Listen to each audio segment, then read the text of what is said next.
की काल अगोदर कुठल्या समयपासून कुठपर्यंत तुम्ही काय शिकला,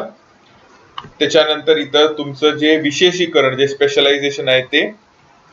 कुठल्या कॉलेज मधनं शिकला, ते कॉलेज या महाविद्यालय कुठं शिकला या स्कूल,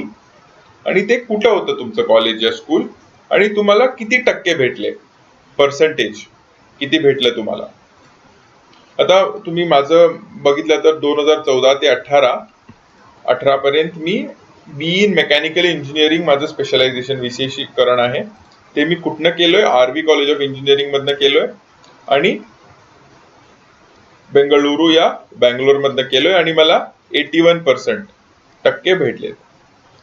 असंच माझे सगळे 2012 ते 14 expert PU science college Mangalore, आणि मला 96.5% टक्के भेटले.